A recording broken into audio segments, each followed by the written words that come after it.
Thank you very much, Kentare, and also thank you, Helena, for a wonderful speech so far and a very lively discussion. Also, I'm very happy to be here and also very happy to listen to your opinions and comments and have to share some of my experiences with you all. So I'll be a bit more structured and speak mostly for projects I have been working on recently, and it's all within this theme of after a few years, I'm thinking of this idea of the afterlives of heritage. And I'm both a practicing architect, so I have projects ongoing in Lebanon, where I am from, and also a couple of projects I had in Portugal. And also, I collaborate with a Bavarian couple of companies. So I have mostly restoration projects around Bavaria. Okay, so let me start with this idea that um, transformation, and I find this very interesting, this theme of this cost action, transformation, and it can mean a lot of things and has a lot of meanings in different contexts for different professions. So it's also nice also to have this interdisciplinarity when thinking of transformation. As an architect and also an urbanist, my idea of transformation, transformation of the city, transformation of buildings, transformation of spaces, but also transformation of social aspects and urban life. So let me think of transformation in four moments or four concepts, umbrellas. Transformation as recovery.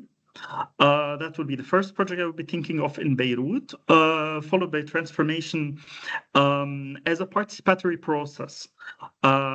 Here, also in Portugal, and finally, transformation as a moment of future imagination, and that's with AI. Let me start by saying that I'm Lebanese, or let me take you to Beirut. And it's 2020, and we have this great explosion which shatters the city and shatters the dreams of so many people. I was one of them, a young researcher at the American University of Beirut and Beirut Urban Lab, and we had a very hard time imagining our city and even imagining the reconstruction after such a huge deconstruction, although we are maybe used to it in Lebanon also, and especially Beirut. So we had this opportunity of a UNESCO-funded project working on or aiming towards heritage attributes or identifying cultural heritage attributes in the blast damaged areas. And here we started with this idea of a historical urban landscape, because heritage protection in Lebanon does not exist. There's no idea of heritage. There's only idea of antiquity, antiquitarians. And that's also the same as archaeology. So in the end, buildings before 1700 are legally protected as archaeology or as antiquities. And afterwards, there are some classifications of buildings which are not to be demolished, but there's no also way to incentivize or to force people to renovate. So these people are heavily dilapidated. And also there's this idea of an old rent, which kind of leaves these buildings alive, contrasted to a huge economic or rent gap. So if you destroy your urban or three floor apartment building, or even your suburban villa, which is now in the middle of Beirut, you can build a 50-floor tower. And there's almost an insane incentive to rebuild and to destroy the heritage. And from here we started. Also, the only protection of the heritage is the old rent. People who live in these houses and cannot be kicked out. But this is very much threatened with the explosion because the buildings, when they are shattered, the old rent could not stand, and actually the unsafe buildings can be demolished. We are talking about the last suburban, also peri-urban section of Beirut, which was more or less largely preserved. It's buildings from the late 19th century till the 1940s, and followed by infill. I mean, in the 70s, we had a civil war, and construction stopped till the 90s when towers started to dominate. And our idea was to work on a historical urban landscape approach by identifying clusters And these ambiences, and we decided on three aspects: the monuments, and also through the HUL approach, and then the elements. So the monumental buildings, elements which are repeated within an urban fabric in a kind of a typology, and then important innovative building. So an innovative building from the 1930s, which is the first use of certain kind of balustrades or a certain kind of innovative systems. Accordingly, we devised a survey which was implemented in the city and ended up with almost 2,000 surveyed buildings for this idea of defining protection zones and protection clusters rather than specific protection buildings. And also, this was combined with this idea of landscape as a cultural construct. Landscape is not only an ecological benefit for the city, but also is part of the culture. And also, thus, this means also protection of certain landscape elements within this historic urban fabric.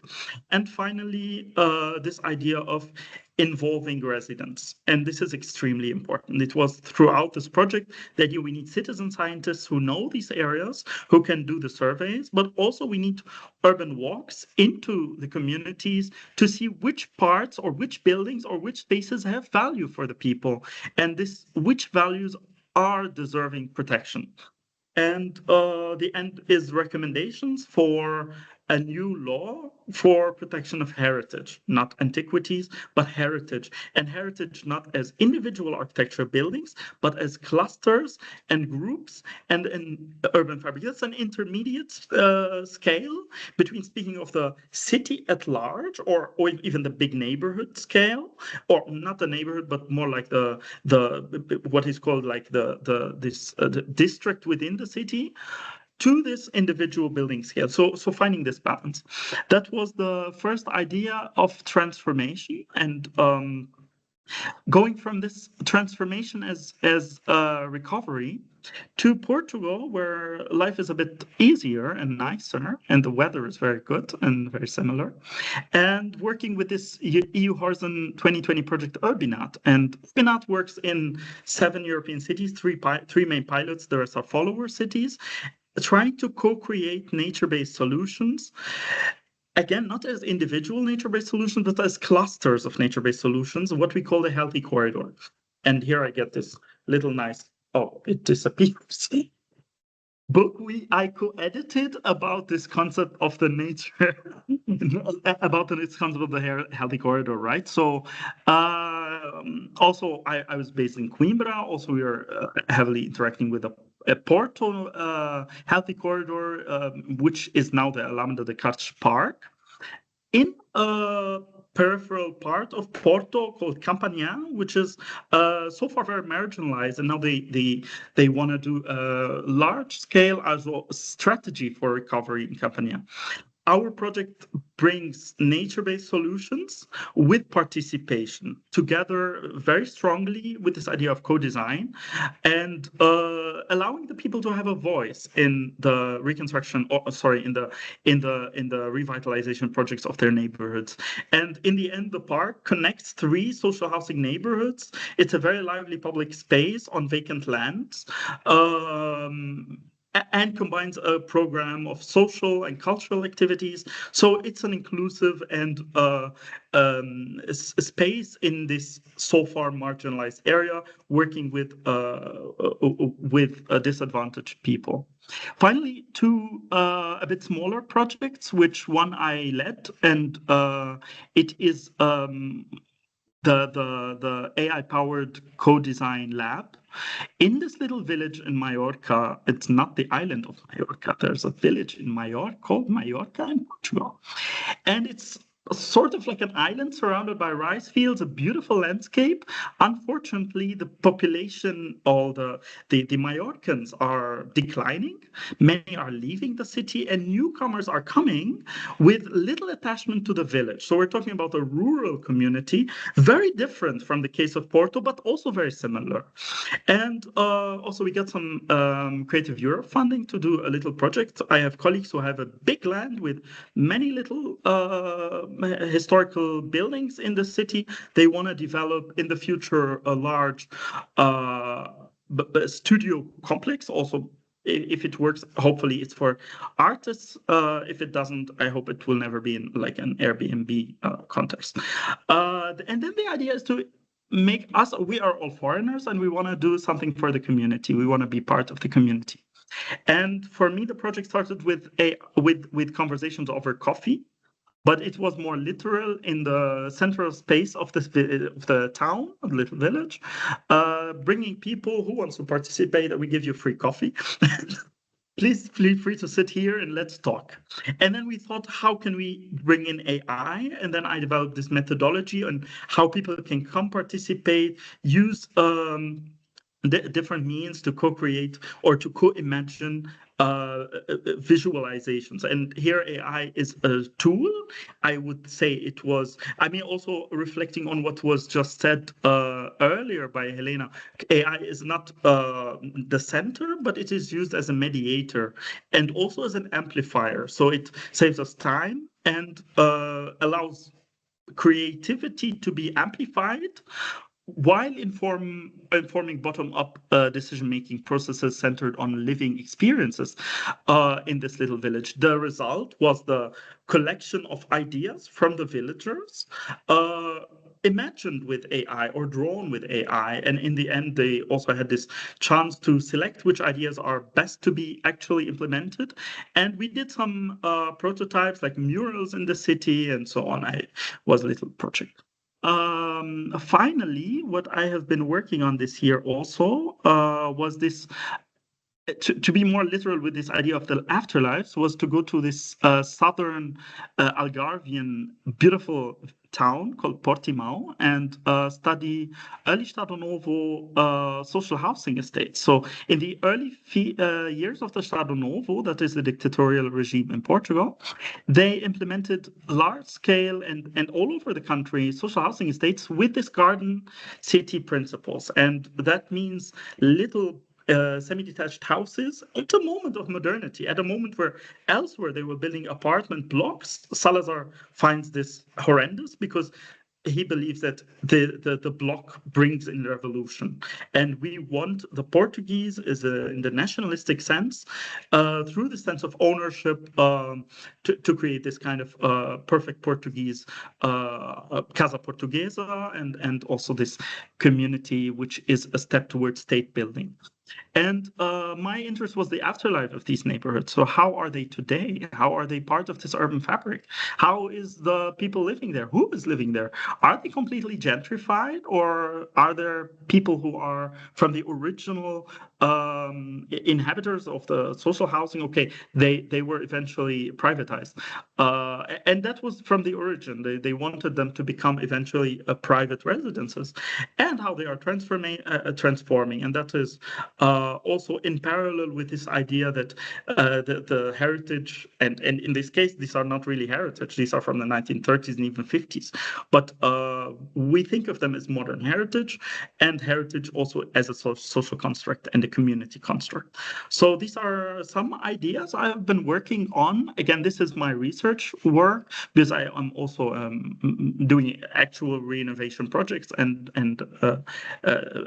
buildings, really. So it kind of split in between these two worlds. Yeah, this responds very much, I believe, to this idea of transformation, to go back to the origin of this discussion, that transformation is a process. It is not something something which will come by itself, although it could come by itself. As in the social housing in Portimao, there's always this contestation.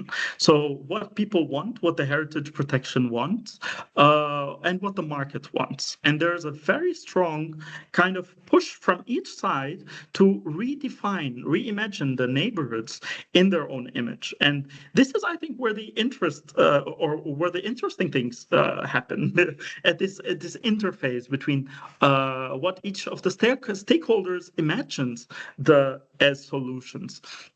And then we as researchers come with the idea of nature-based solutions and come with the idea of inclusive regeneration and co-creation. And that's also something also new in many parts of the world. And also at the same time, it's something experimental in certain areas. Is it always inclusive urban regeneration? Is participation a guarantee of inclusion? And does it include, who does it include? I mean, I was checking this project in Lisbon with the renovation of, perhaps Helena knows much more than me about the regeneration of Praça Martim Muniz. And I was reading because the municipality did this beautiful, large participatory approach.